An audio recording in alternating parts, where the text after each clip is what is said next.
German troops find themselves standing shoulder to shoulder, poised not to attack Serbia. Let's go by satellite to Wuppertal, Germany, and talk to a sardonic descendant of our one-time foe. He's the editor of the German satirical magazine Titanic, Oliver Schmitt. Hello, Clive.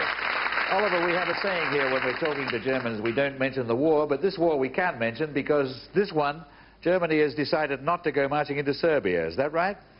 Yeah, it seems so. This has to deal with the Germans have made very bad experiences with wars, you know. We had some in this century, we both lost them, and we are not as experienced as the British. Maybe the British could help us and teach us how to win a war, because you are very experienced with World War I, World War II, the Falklands War, the war between Blur and Oasis, and these are all things which are very strange to us.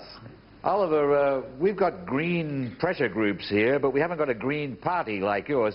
Your green party is so big it's just had its own annual convention. Is that right? Annual convention, yeah. I mean, it's a big party in Germany, you know. The strangest thing is that they now have own minister. This is Joschka Fischer. He is now the foreign minister of Germany.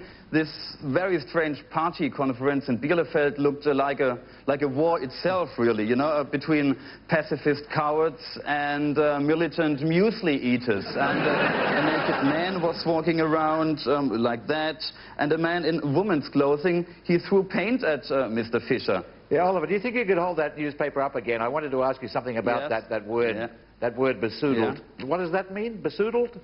I know the English only know Apfelstrudel, but this is not strudel, this is besoodled. That means wasted all over and getting very dirty by red paint, like Mr. Fischer is. And besoodled sounds a little bit like noodle. This is what you see on this man here. He's a naked member of the Greens. I think he's a noodle fetishist or something like that. That's the reason why he shows his noodle. Well, I must say, some of your German male politicians, they do seem very masculine compared to ours. Yeah, hopefully. Often we are asked if there are any comparisons between Mr. Schroeder, the German Chancellor, and Mr. Blair. And I think Blair is good, but Schroeder is better in bed, obviously, because he is now married the 4th time. And his colleague, Mr. Fischer, the foreign minister, has now married the 3rd time. And Oskar Lafontaine, the former minister of finance, is also married the 3rd time. So altogether, 10 women for 3 left-wing men. I mean, these people really do a lot for women's liberation. At least they liberate the women from their former husbands. And I think this is the right way to do it. Well, it's extremely impressive. Sorry, but let me ask a question to you. Do you know Katie Price? Katie Price? Never heard of her. Yeah.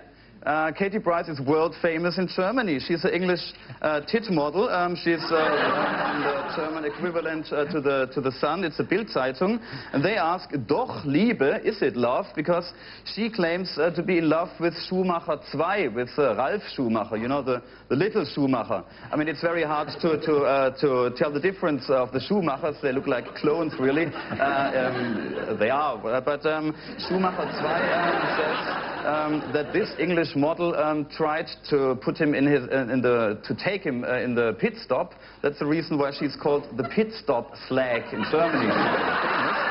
But she says she was in bed with Schumacher, but he suddenly fell asleep. And now she's very disappointed with German men, and I want to excuse myself for that. Sorry. I don't think you have to. She actually claims that she took this Schumacher boy during a pit stop. It's only 8 seconds long.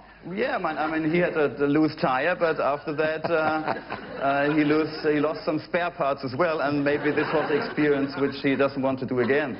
Oliver, it's good to know that the British and the Germans are getting on, but all the old rivalries might get rekindled this Wednesday with the Champions League final in Barcelona. That's Manchester United versus Bayern Munich. It could be 1966 all over again.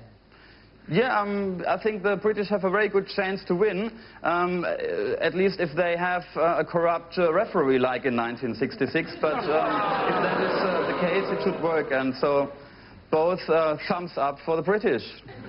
Thank you very much, and keep a friendly German eye on Europe for us. Thank you, Oliver Schmitt. Thank you, and goodbye.